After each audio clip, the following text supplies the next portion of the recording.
All right. Good morning, everyone. We are live once again, a little bit blurry for the moment. This will sort itself out. I'm John Coleman from ApocatastasisInstitute, an Institute for the Humanities and Alternative College and High School here on New Milford, Connecticut, USA. The purpose of this broadcast and recording is to get in day 296 of the project, which is our Unified Humanities curricula. We have all sorts of individual classes here at the Institute taught by the other scholars and myself, but this project, as we call it, is our undergraduate or full undergraduate course of study, and it has, of course, various levels depending on your enrollment. This, of course, is just the general presentation of Western history and actually Eastern history and Southern history, a lot of Africa here in this outline of history that we're using from C.S. Lewis, not C.S. Lewis, H.G. Wells, another man with two opening initials. H.G. Wells wrote the outline of history, which we use. And you can download that, including our poetry addendum, by going to the project website in the description. And of course, these daily broadcasts are open to you freely. And if you are more committed to really mastering Western history and literature, we encourage you to enroll formally in Apocatastasis, where there's additional readings which go along with the daily core reading, as well as in-person classes and writing assignments and all the stuff that you get out of school. Without further ado, let's get our background music and our advertisement going on. And then we're going to continue where we left off the other day with literature, 19th century literature, which is how H.G. Wells ends this very lengthy chapter on the 19th century. And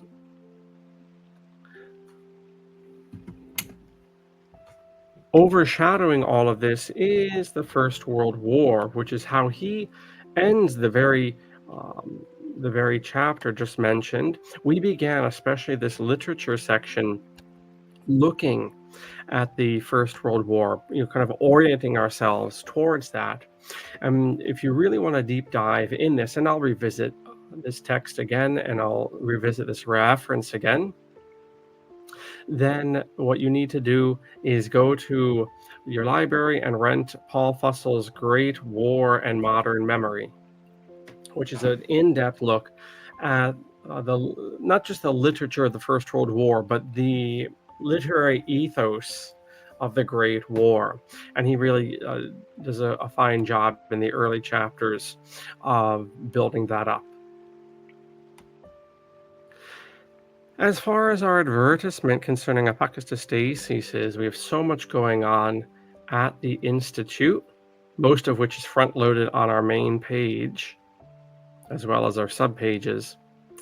But I want to bring your attention to our musical offerings.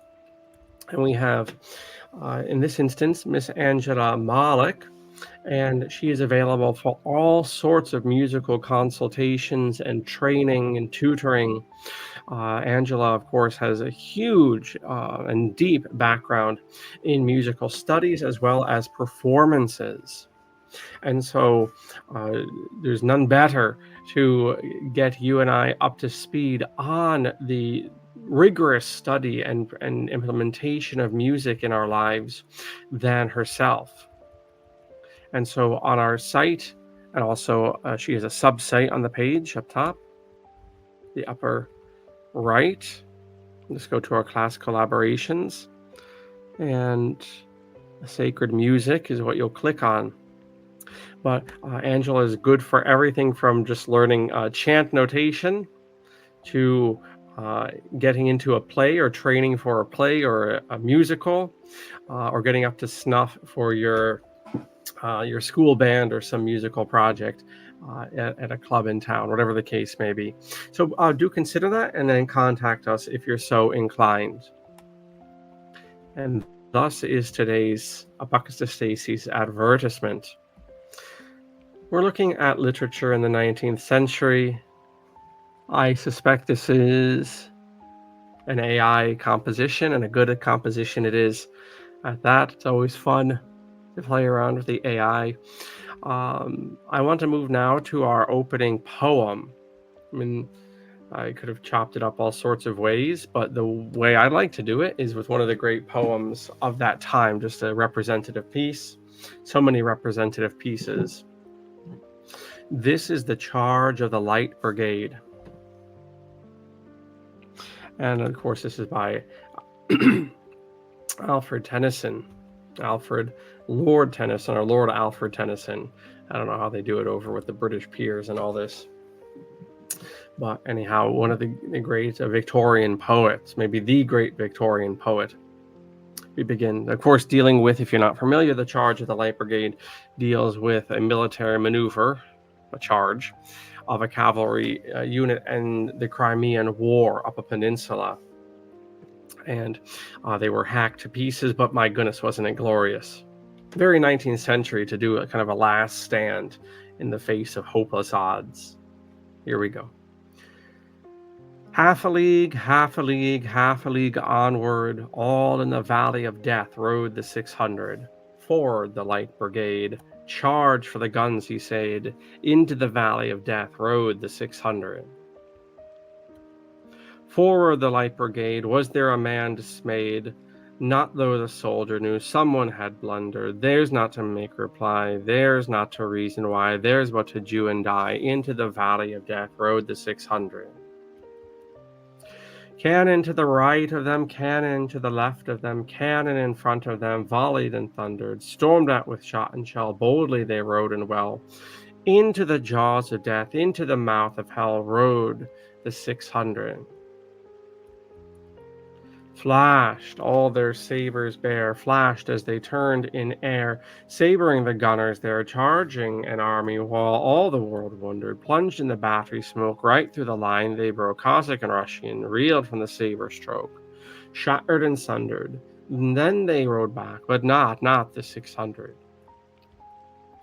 Cannon to the right of them, cannon to the left of them, cannon behind them, volleyed and thunder, stormed at with shot and shell, whilst horse and hero fell. They that had fought so well come through the jaws of death, back from the mouth of hell, all that was left of them, left of 600.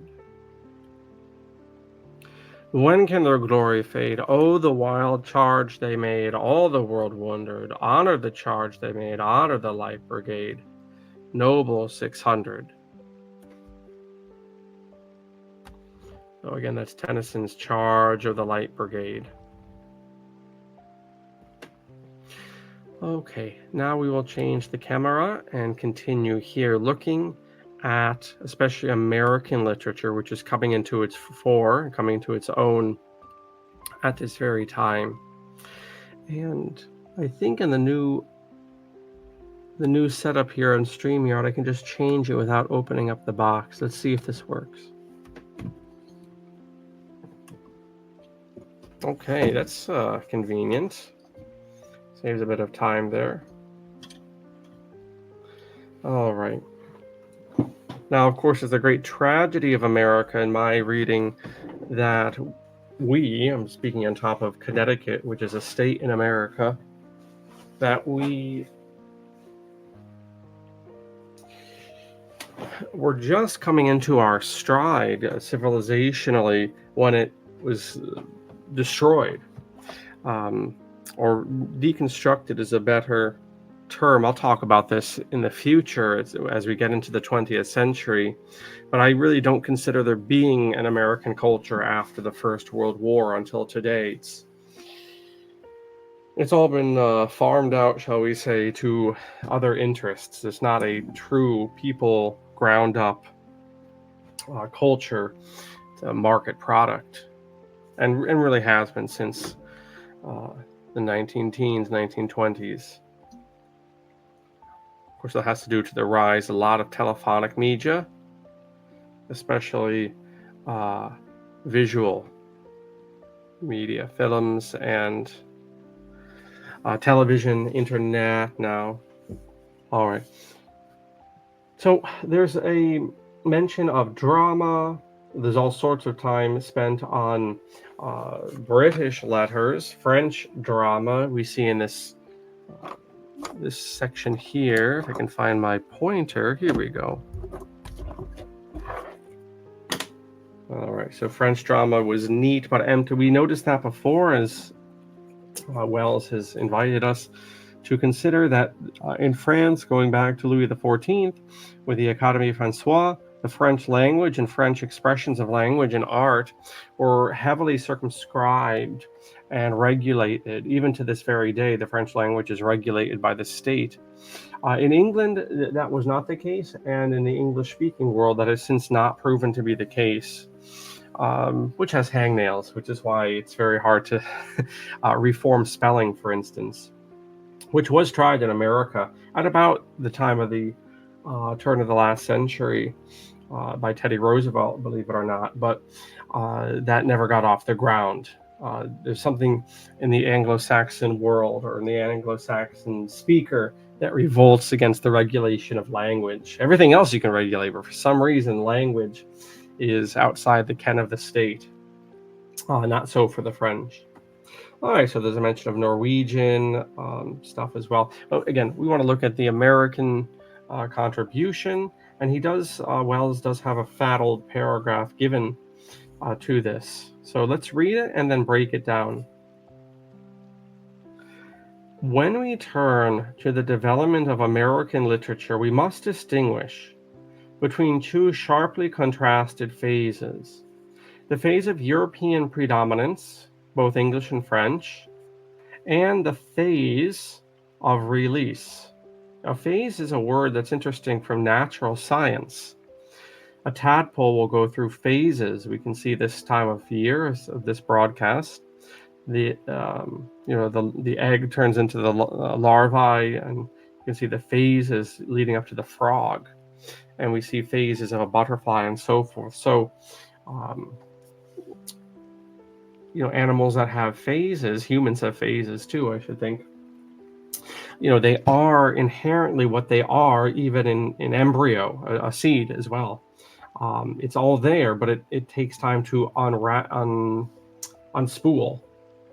And so when we deal with the American literature, we speak of phases. So what will be later on has always been there, it just takes time to develop. And it takes a long gestation period within the French and English models. For a long period, the literary activities of America concentrated in New England and were merely a branch, albeit a vigorous branch, of the general English and European literature.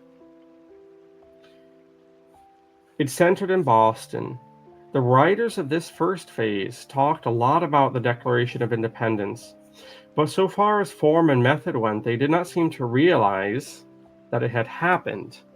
And of course, this gets into a much bigger discussion of the nature of the American Revolution, and the counter claim that it was no revolution because almost everything besides the political stayed the same.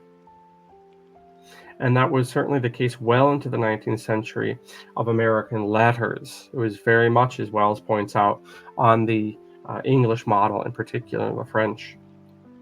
That being said, I might disagree with H.G. Wells, our author here.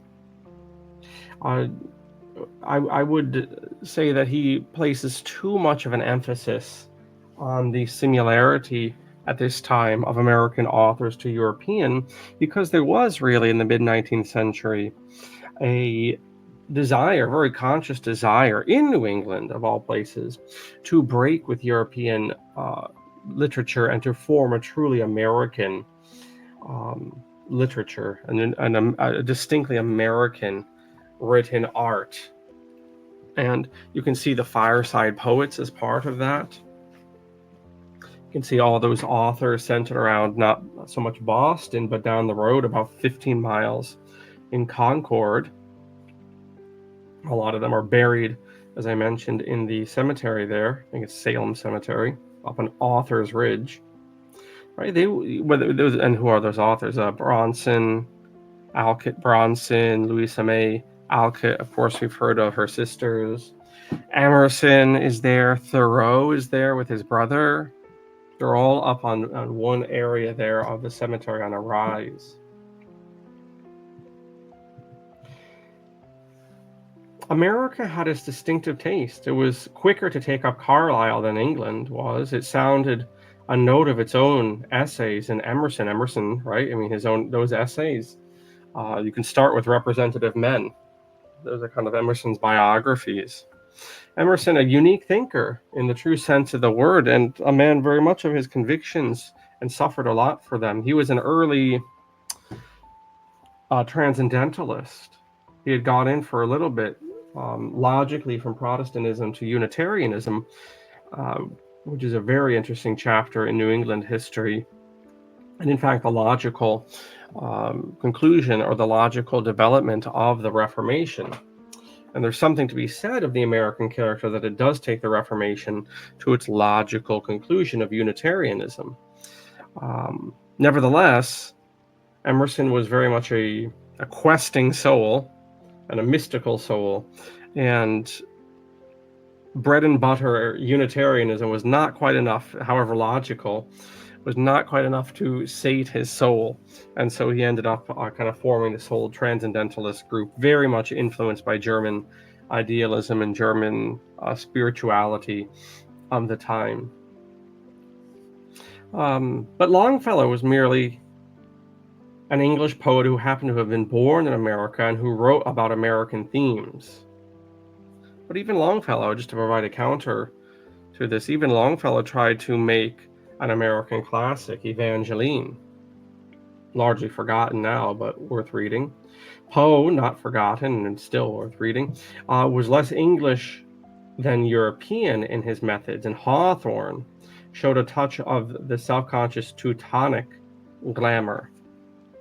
Yeah, I never thought about that with Hawthorne before, Scarlet Letter and the House of Seven Gables, but I think that's a perfect word, perfect expression, Teutonic glamour for Hawthorne.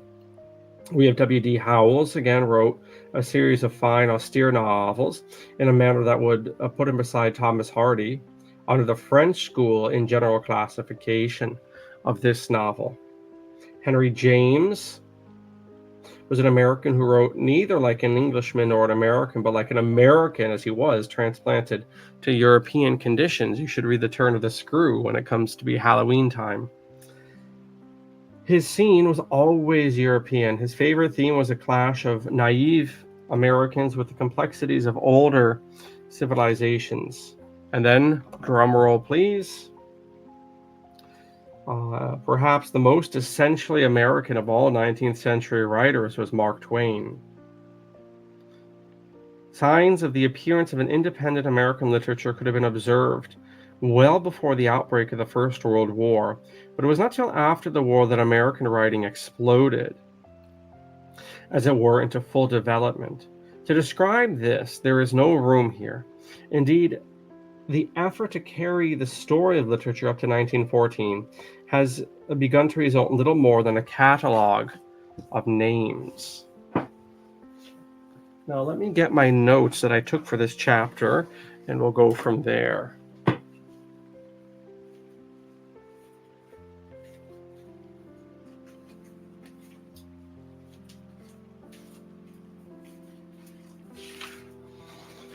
Okay.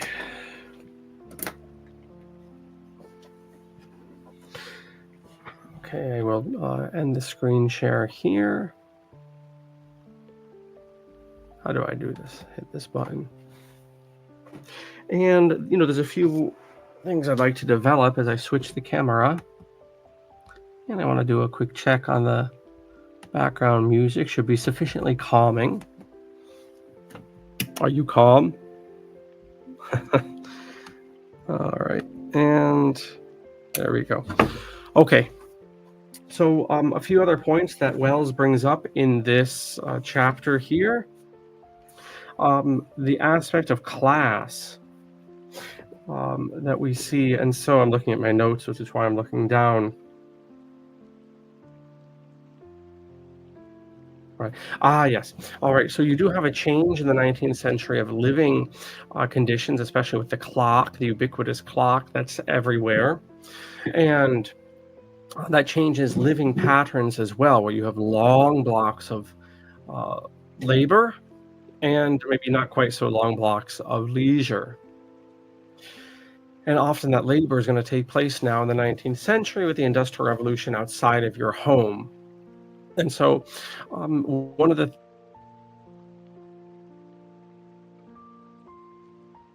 long in the 19th, those long winter nights that need to be filled up. And additionally, Wells points out that in the 19th century, very middle class, you want something to take your mind off of your ledger.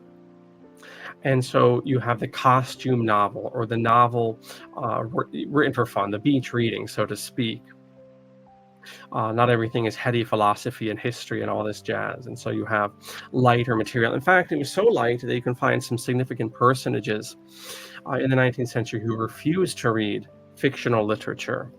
One of whom comes to mind is R.E. Lee, so-called Robert E. Lee, who adamantly would not read fictional literature because he held it in such contempt as a waste of time there.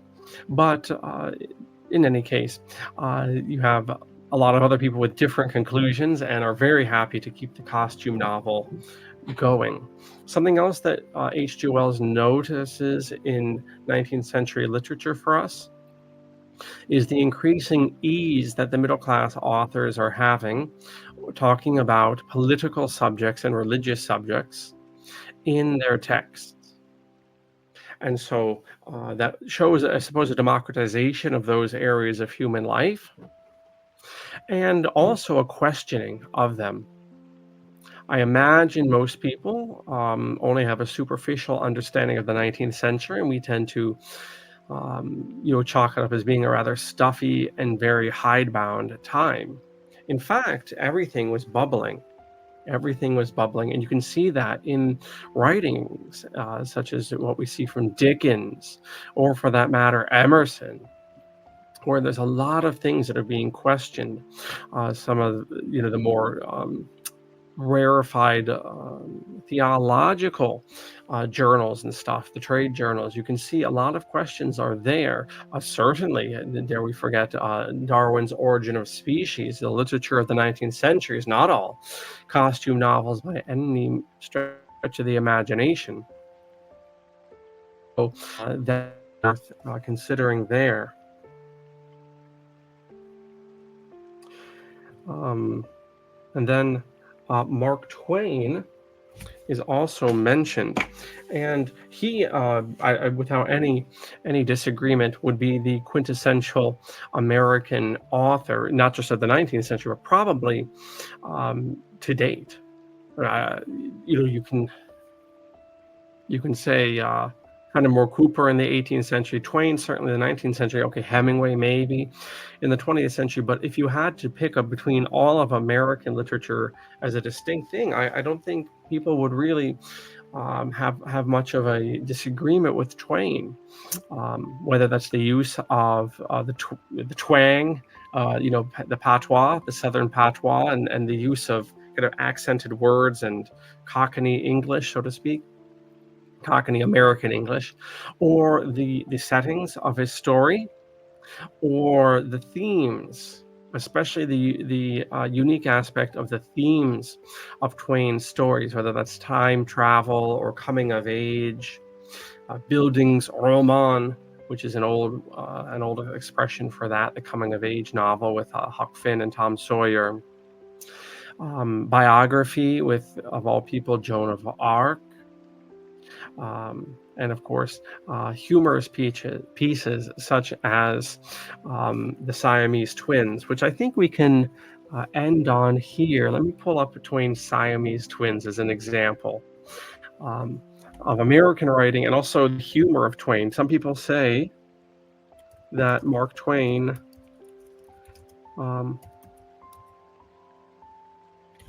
invented the stand-up comedy, because of course in the 1870s in particular, he would travel the country and he would give some light anecdotes, and stand-up comics trace their lineage, their apostolic succession to Mark Twain's dinner speeches. So this is the Siamese twins, and let me just put it up on the screen. So these were about two actual Siamese twins that had quite a bit of notoriety in the mid 19th century United States, and did the circuits. I think they did the circuits, and I think they were in the circus, Barnum and Bailey's circus, or yeah, P.T. Barnum, right? Another Connecticut guy.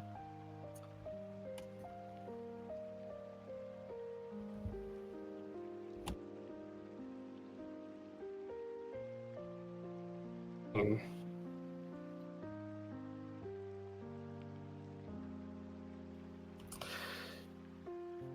There we go.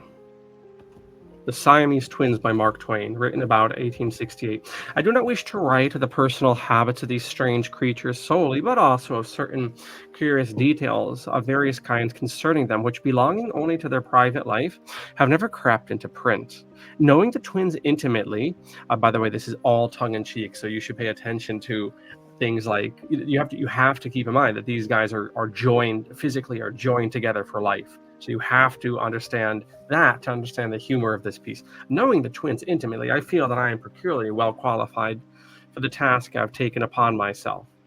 The Siamese twins are naturally tender and affectionate in disposition, and have clung to each other with a singular fidelity throughout a long and eventful life. Even as children, they were inseparable companions, and it was noticed that they always seemed to prefer each other's society to that of any other person's. They nearly always played together, and so accustomed was their mother to this peculiarity that whenever both of them chanced to be lost, she usually only hunted for one of them, satisfied that when she found the one, she would find his brother somewhere in the immediate neighborhood. And yet, these creatures were ignorant and unlettered barbarians themselves, and the offspring of barbarians who knew not the light of philosophy and science. What a withering rebuke is this to our boasted civilization, with its quarrelings and wranglings, and its separations of brothers. As men, the twins have not always lived in perfect accord, but still there has always been a bond between them, which made them unwilling to go away from each other and dwell apart. They even have occupied the same house as a general thing, and it is believed that they have never failed to even sleep together on any night since they were born. How surely do the habits of life become second nature to us? The twins go to bed about the same time, but Chang usually gets up about an hour before his brother. By an understanding between themselves, Chang does all the indoor work and Ang runs the errands. This is because Ang likes to go out and Chang's habits are sedentary. And it goes on this way. So it's a fun piece. The Siamese twins. Again, these were celebrities in the 19th century. So if you want a good snapshot of Mark Twain's humor, I encourage you to read the balance of that. Okay, so we'll bring down the bird here for this class. And next week we'll have a more robust schedule. I had to take care of some school things this week. Publications and back of the house stuff. So only 2 classes this week. But we move now into chapter 38, 38, the catastrophe of modern imperialism. So that brings us to the Great War. And what would have originally been the last chapter of the first edition of this text, which was subsequently built out to the 1960s. So there you go. I encourage you to consider enrolling in the project as our undergrad study in our class, and you can find out all about that from our website. And if you just want to hang on for the ride and join us in the readings, you can download all that material freely from our site. With that being said, have a good day and get reading. Masalama.